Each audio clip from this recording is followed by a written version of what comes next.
الحمد لله نحمده ونستعينه ونستغفره ونؤمن به ونتوكل عليه ونعوذ بالله من شرور أنفسنا ومن سيئات أعمالنا من يهده الله فلا مضل له ومن يضلل فلا هادي له ونشهد أن لا إله إلا الله وحده لا شريك له ونشهد أن سيدنا وسندنا ونبينا ومولانا محمدا عبده ورسوله صلى الله تعالى عليه وعلى آله وأصحابه أجمعين أما بعد فأعوذ بالله من الشيطان الرجيم بسم الله الرحمن الرحيم وفي ذلك فليتنافس المتنافسون وقال رسول الله صلى الله عليه وسلم أكيس الناس أكثرهم ذكرا للموت وأكثرهم استعدادا للموت صدق الله وصدق رسوله النبي الكريم ونحن على ذلك لمن الشاهدين والشاكرين والحمد لله رب العالمين. درود شریف پڑھیں. اللهم صل على محمد وعلى آل محمد كما صليت على إبراهيم وعلى آل إبراهيم إنك حميد مجيد. اللهم بارك على محمد وعلى آل محمد كما باركت على إبراهيم وعلى آل إبراهيم إنك حميد مجيد. میرے محترم دوستوں، بھائیوں اور بزرگوں، اس دنیا میں دو طرح کے کام سامنے ہوتے ہیں. ایک کام وہ ہوتا ہے جو ضروری اور اہم ہوتا ہے، اور ایک کام وہ ہوتا ہے جو اس درجے میں اہم نہیں ہوتا. دونوں میں فرق یہ ہے کہ جب ایک مسلمان کسی کام کی اہمیت کو اور ضرورت کو سمجھ لیتا ہے کہ یہ میرے لیے کتنا اہم ہے، کتنا ضروری ہے، اس کی تیاری بھی وقت سے پہلے شروع کر دیتا ہے اور اس کے لیے اپنے آپ کو پہلے سے تیار کرتا ہے، تاکہ ایسا نہ ہو کہ میری تیاری نہ ہو، کمزوری ہو، غفلت ہو، کچھ رہ جائے اور بعد میں پھر وہ کام پورا نہ ہو سکے. اسی لیے قرآن کریم میں اللہ رب العزت نے اہل جنت کا تذکرہ فرمایا، جنت کی نعمتوں کا تذکرہ فرمایا، اور اس تذکرے کے بعد آخر میں ایک بات ارشاد فرمائی کہ وَفِي ذَلِكَ فَلْيَتَنَافَسِ الْمُتَنَافِسُونَ. یہ جو نعمتیں ہم نے اہل جنت کے لیے تیار کر کے رکھی ہیں وہ اتنی قیمتی ہے، اتنی شان والی ہے، اتنی ضروری ہے، اتنی اہم ہے کہ اگر کوئی یہ چاہتا ہے کہ میں ان نعمتوں کو پا لوں، حاصل کر لوں، تو اس کے لیے بہت ضروری ہوگا کہ یہ ابھی سے اس کی تیاری شروع کر دے، اور تیاری بھی اس انداز میں کہ ایک دوسرے سے آگے بڑھنے کا مزاج ہو. ان المتقین فی جنات ونعیم علی الارائک ینظرون تعرف فی وجوہہم نظرۃ النعیم یسقون من رحیق مختوم ختامہ مسک وفی ذلک فلیتنافس المتنافسون. جو متقین ہوں گے، جو مومنین ہوں گے، وہ اس دن باغات میں ہوں گے، نعمتوں میں ہوں گے، تختوں پر بیٹھ کر ایک دوسرے سے بات چیت کر رہے ہوں گے، اور ان کے چہروں سے ان نعمتوں کی خوشی پھوٹ رہی ہوگی، اور انہیں جنت کی ایسی شراب پلائی جائے گی جو سر بمہر ہوگی، یعنی بالکل بیک تازہ شراب ہوگی جنت کی۔ پھر فرمایا کہ وَفِي ذَلِكَ فَلْيَتَنَافَسِ الْمُتَنَافِسُونَ۔ دیکھو یہ جو جنت کی نعمتیں ہم نے آپ کو دنیا میں بتا دی، اس کے لیے تیاری آپ کو پہلے سے کر کے آنا پڑے گا۔ سمجھ میں آیا کہ جو چیز ہمارے لیے ضروری ہے اور ہم جس کی طلب میں ہیں، اس کے لیے اپنے آپ کو پہلے سے تیار کرنا پڑے گا۔ اسی طریقے سے حدیث پاک میں آتا ہے کہ جناب رسول اللہ صلی اللہ علیہ وسلم سے سوال پوچھا گیا، ای المؤمنین افضل؟ قال احسنهم خلقا۔ ایمان والوں میں سب سے افضل مومن کون ہے؟ فرمایا جن کے اخلاق اچھے ہیں۔ پھر سوال ہوا کہ من اکیس الناس؟ پھر لوگوں میں سب سے سمجھدار لوگ کون ہیں؟ سمجھدار لوگ، تو آپ علیہ الصلاۃ والسلام نے ارشاد فرمایا اکثرهم ذکرا للموت وَأَكْثَرُهُمْ لِمَا بَعْدَهُ اسْتِعْدَادًا۔ سمجھدار لوگ وہ ہیں جو کثرت سے موت کا تذکرہ بھی کرتے ہوں، اور جو موت آنے سے پہلے مرنے کے بعد کی زندگی کی تیاری بھی کر رہے ہوں۔ ابھی وہ مرحلہ آیا نہیں، لیکن اس کے آنے سے پہلے اس کی تیاری میں لگ گئے، اس لیے کہ مرحلہ اہم ہے، بہت ضروری ہے، اور آنا ضروری ہے، کوئی اس سے بچ نہیں سکے گا۔ تو سمجھداری یہ ہے کہ ایک بندہ اس آنے والے احوال کے لیے اپنے آپ کو پہلے سے تیار کر دے۔ تو اصول کی بات کیا سمجھ میں آ گئی دوستوں، جو میں نے آپ سے عرض کی کہ ایک مومن بندہ کسی بھی اہم، ضروری اور نیک عمل کے لیے تیاری کب سے کرتا ہے؟ پہلے سے کرتا ہے، اپنے آپ کو پہلے سے تیار کر کے رکھے۔ اب رمضان المبارک کا مہینہ بالکل قریب آ چکا ہے، اور اس میں دنوں کا فاصلہ رہ گیا ہے۔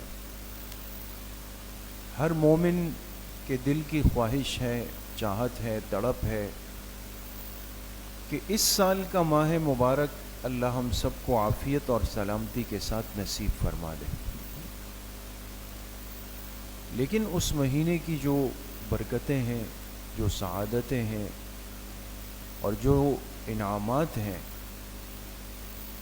ہم میں سے ہر ایک یہ بھی ضرور چاہے گا کہ وہ بھی مجھے نصیب ہو جائے، وہ بھی مجھے مل جائے۔ مہینہ آئے لیکن ایسا نہ ہو کہ ہم ناقدری کے ساتھ گزار دیں، اس کی اہمیت سے ناواقف ہو کر گزار دیں، بدعملی کے ساتھ گزار دیں، کم اعمال کے ساتھ گزار دیں۔ یہ سب محرومی کی شکلیں ہوں گی۔ ایک اہم مرحلہ آگے آ رہا ہے، نیکی کا ایک بڑا خاص موقع آگے آ رہا ہے، جس کی ضرورت، اہمیت، افادیت سے ہر مسلمان سمجھدار واقف ہے۔ تو اب جو یہ چاہے گا کہ میں اس مہینے کی خیروں کو سمیٹ لوں، اس کی برکتوں کو حاصل کر لوں، تو اس پر لازم ہوگا کہ اس مہینے کے پہنچنے سے پہلے پہلے اس کی تیاری کریں۔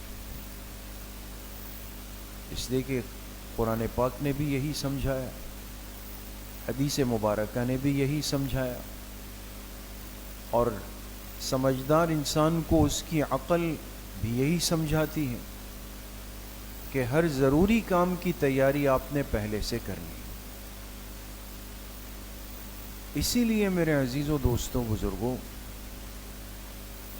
خود جناب نبی کریم صلی اللہ علیہ وسلم نے اس شعبان کے مہینے میں کثرت کے ساتھ روزوں کا اہتمام فرمایا، کثرت سے روزے رکھے، اور کتنی کثرت سے رکھے؟ ام المومنین حضرت عائشہ صدیقہ رضی اللہ عنہا فرماتی ہیں کہ نفلی روزوں میں آپ علیہ الصلاۃ والسلام کا معمول یہ تھا، نفلی روزوں میں، کہ کبھی آپ پے در پہ نفلی روزوں کا اہتمام شروع کر دیتے، اور اس میں ایسا تسلسل نظر آتا کہ ہمیں لگتا کہ شاید اب آپ نفلی روزوں کو قطعاً نہیں چھوڑیں گے، لیکن بیچ میں چلتے چلتے آپ نفلی روزوں میں انقطاع پیدا کر دیتے اور اپنے عام معمول میں آ جاتے، نفلی روزے ترک کر دیے، اور پھر آپ دنوں کو باقی ترتیب پر گزارتے، ہمیں ایسا لگتا کہ شاید اب آپ نفلی روزے نہیں رکھیں گے، پھر جا کے آپ شروع کر دیتے۔ اب اس سے اندازہ لگائیں دوستو کہ عام زندگی میں آپ کا معمول مبارک یہ تھا کہ آپ نے نفلی روزے رکھے بھی، پھر چھوڑ بھی دیے، پھر رکھے بھی، پھر چھوڑ بھی دیے۔ اس کا مقصد یہ تھا کہ امت کے لیے آسانی کا معاملہ رہے، وہ اپنی سہولت سے جب رکھے رکھ لے، اور جب چھوڑنا چاہیں تو وہ چھوڑ بھی۔ لیکن آگے فرماتی ہیں کہ سوائے ایک مہینے شعبان کے کہ جس میں آپ اتنا اہتمام سے روزے رکھتے تھے کہ اس کو رمضان کے مہینے کے ساتھ آپ جوڑ دیتے۔ اور کیجئے گا دوست،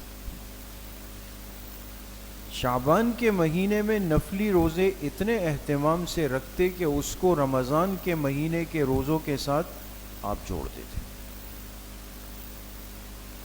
ایک بات تو حدیث مبارکہ سے یہ سمجھ میں آ گئی کہ نفلی روزوں میں عام معمول آپ کا اس طرح تھا کہ آپ اس میں بالکل جوڑ نہیں رکھتے، بلکہ رکھتے رکھتے چھوڑ دیتے، پھر رکھتے پھر چھوڑ دیتے۔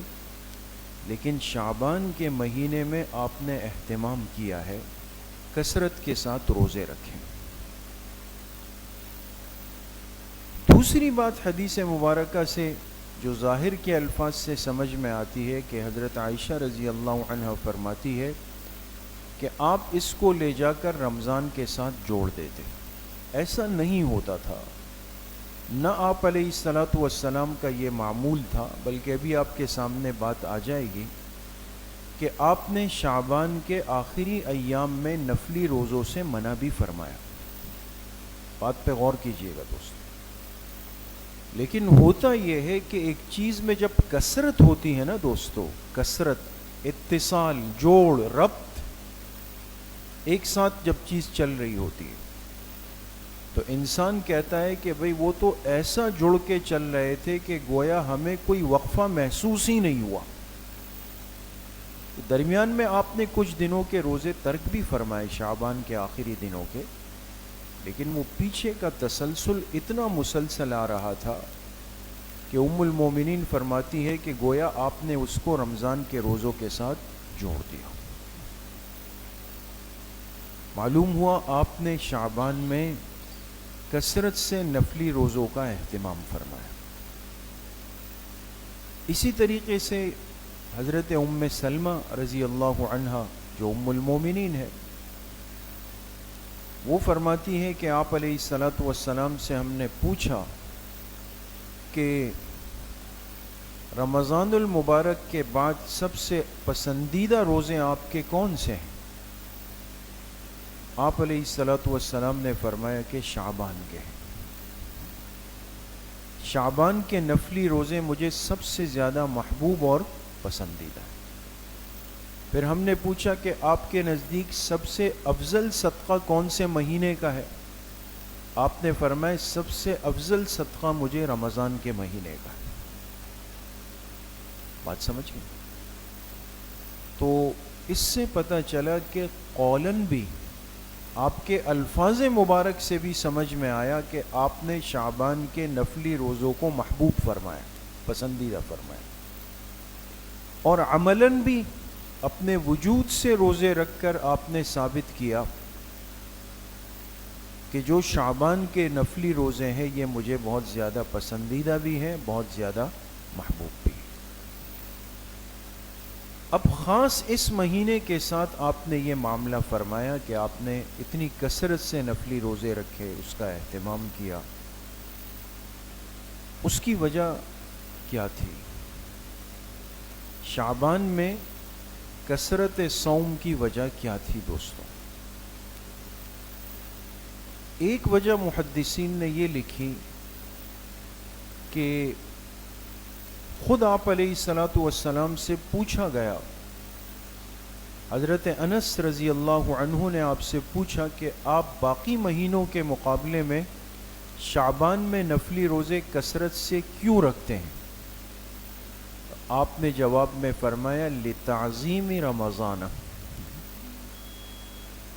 میں شعبان میں نفلی روزوں کی کثرت اس لیے کرتا ہوں تاکہ رمضان کی تعظیم اور عظمت ہمارے دلوں کے اندر پیدا ہو جائے، اس لیے کہ ایک خاص چیز جب قریب آ رہی ہو تو اس کے اہتمام کے لیے انسان پہلے سے تیاری کر کے رکھ لیتا۔ اب تقریب کل ہے، پرسوں ہے، آئندہ جمعے کو ہے، لیکن آپ دیکھیں گے کہ ہم اس کی تیاری، اس کی سجاوٹ، اس کے لیے کرسیاں، اس کے لیے اسٹیج، اس کے لیے سج دھج، اس کے لیے مختلف چیزیں وہ پہلے سے لا کے اس کے ترتیب اور اس کی ڈیکوریٹ شروع کر دیں گے۔ بھئی خیریت ہے، بس 2 دن رہ گئے جی، اس کے بعد انشاءاللہ ہماری تقریب ہے، ہماری خوشی ہے۔ معلوم ہوا کہ ہر آنے والی خوشی اور اہم کام سے پہلے انسان اس کی تیاری کر لیتا ہے۔ یہ اس رمضان کی تعظیم کی ایک تیاری ہے دوستو۔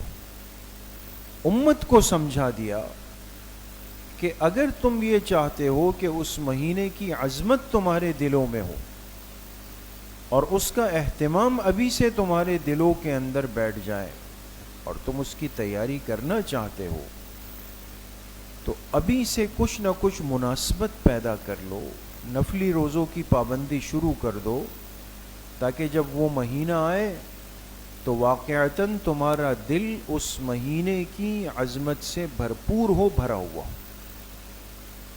اس لیے میرے عزیز و دوستو بزرگو، ابھی شعبان کا پہلا عشرہ اختتام پر ہے، وہ 20 دن ہمارے پاس۔ انسان ان دنوں میں جتنے دن باقی ہے اپنی صحت کو، اپنی طاقت کو، اپنی استعداد کو، اپنی مصروفیات کو دیکھتے ہوئے نفلی روزوں کا کسی نہ کسی درجے میں اہتمام ضرور کریں۔ اس سے آپ کو خود اندازہ ہوگا کہ جب رمضان کا مہینہ شروع ہوگا تو وہ روزے، وہ معمولات، وہ ہمارے لیے کوئی بوجھ کی طرح نہیں ہوں گے بلکہ ایک راحت کی طرح ہوں گے۔ بات سمجھ گئے دوستو؟ تو کچھ چیزیں انسان کے اندر ایک طاقت اور انرجی پیدا کر دیتی۔ یہ شعبان کے روزے، یہ در حقیقت اس رمضان کے روزوں کے لیے گویا ایک تیاری ہے، ایک طاقت ہے۔ ایک وجہ تو ان روزوں کی یہ ہے کہ رمضان کے روزوں کی تعظیم، لتعظیم رمضان۔ دوسری وجہ اس مہینے میں کثرت سے روزوں کی کیا ہے؟ تو آپ علیہ الصلاۃ والسلام نے ارشاد فرمایا کہ چونکہ شعبان کا مہینہ یہ رجب اور رمضان کے مابین ہے، اس کے درمیان آیا ہوا ہے۔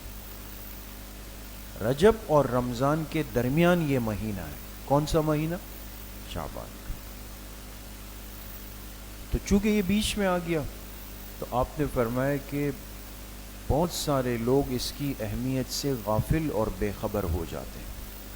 اکثر ایسا ہوتا ہے نا، ایک چیز کے آغاز میں تھوڑا سا جذبہ رہتا ہے، حوصلہ رہتا ہے، ہمت ہوتی ہے، لیکن جیسے جیسے دن گزر گئے تو وہ ہمت اور وہ پست ہو جاتی ہے۔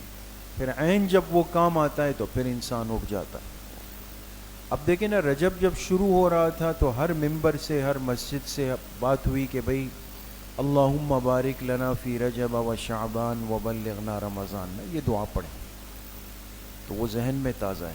لیکن اب جیسے جیسے وقت آگے گیا، اب رجب ختم ہوا، شعبان آیا، اب ہمیں کوئی اسلامی تاریخ یاد بھی نہیں.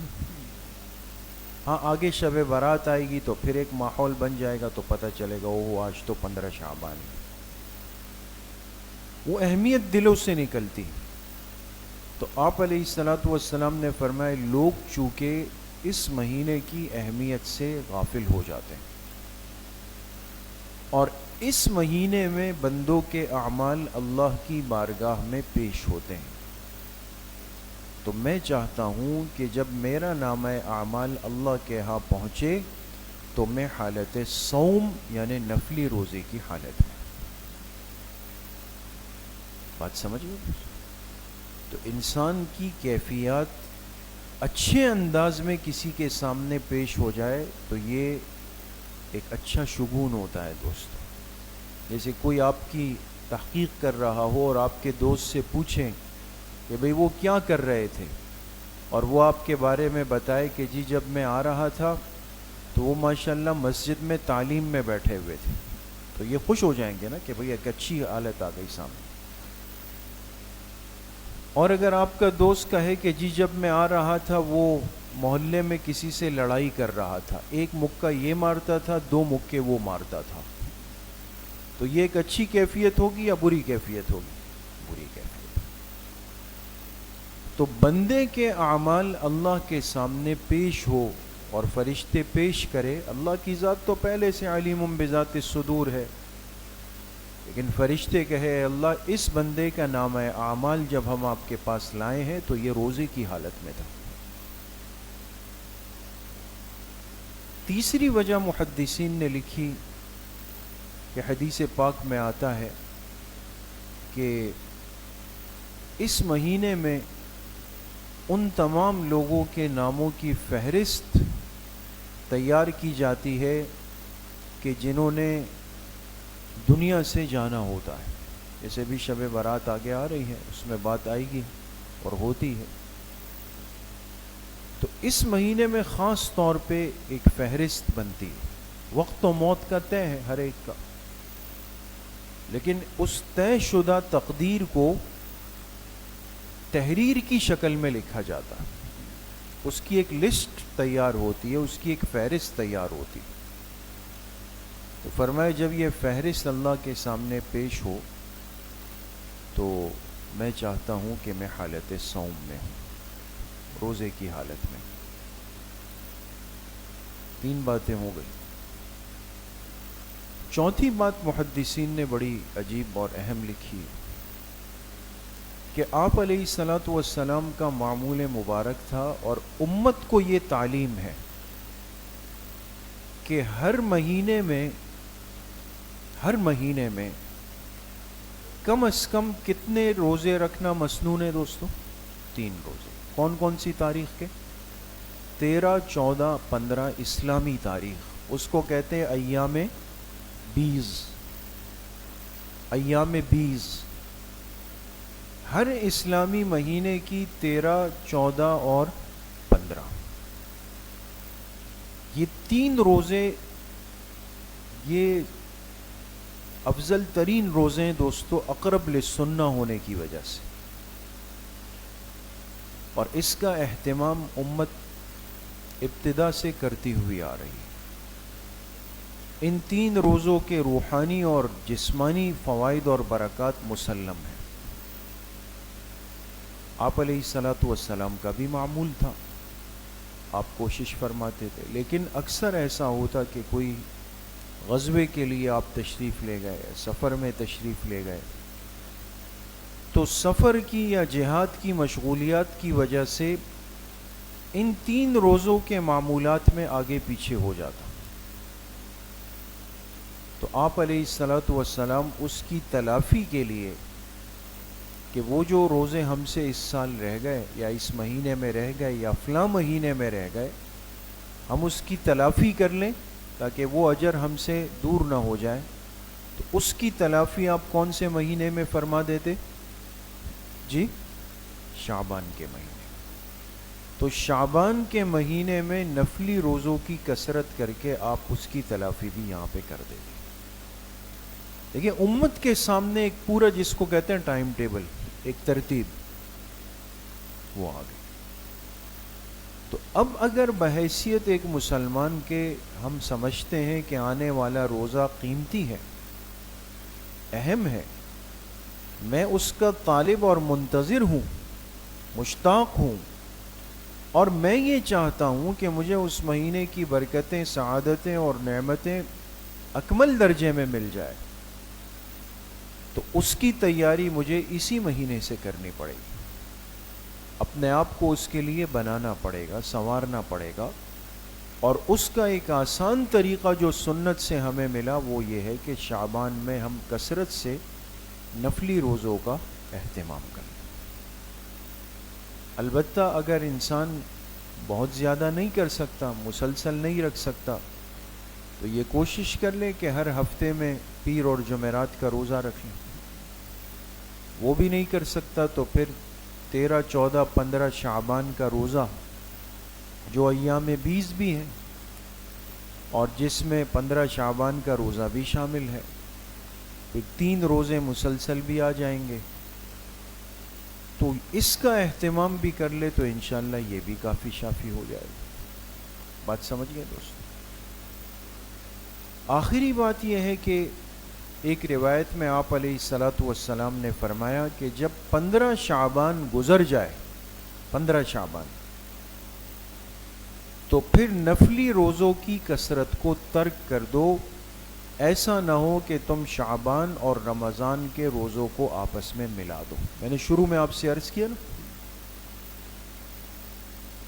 خود آپ کا اہتمام تھا، لیکن آپ نے امت کے لیے فرمایا کہ 15 شعبان کے بعد اب اس انداز سے روزے مت رکھو کہ یہ رمضان کے ساتھ مل جائے. تو محدثین نے یہاں پہ وضاحت کی کہ اس سے مراد امت کا وہ طبقہ ہے جو جسمانی اعتبار سے، صحت کے اعتبار سے پہلے سے کمزور ہے نا. اب ایک شخص ہے جو روز 3 مرتبہ دوائی لیتا ہے، کمزوری ہے، جسم میں طاقت کی کمی ہے اور آرام کا تقاضا زیادہ ہے، ڈاکٹر نے کثرت سے پانی پینے کا بولا ہے.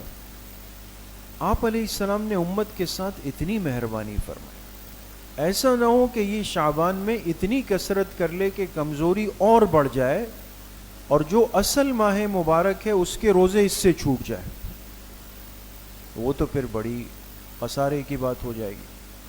تو 15 شعبان کے بعد آپ نے اس طبقے کے لیے ممانعت فرمائی. تو گویا انسان اہتمام بھی کرے گا، تیاری بھی کرے گا، لیکن ان سب کے ساتھ ساتھ اپنی صحت کا خیال بھی رکھے گا، تاکہ ایسا نہ ہو ابھی سے اپنے آپ پر بوجھ ڈال دیں اور جب رمضان المبارک آئے تو پھر نڈھال پڑ جائیں، ختم، پھر وہ فرض روزے ہمارے ہاتھ سے چلے گئے. تو بہرحال یہ قیمتی مہینہ ہے، قیمتی ایام ہے، اور اس مہینے کے بالکل بیچ میں ایک بڑی قیمتی رات بھی آ رہی ہے، انشاءاللہ اس سے متعلق بات بھی ہوگی. اللہ کریم مجھے بھی آپ سب کو صحیح عمل کی توفیق نصیب فرمائے. الحمدللہ رب العالمین، والصلاۃ والسلام علی سیدنا.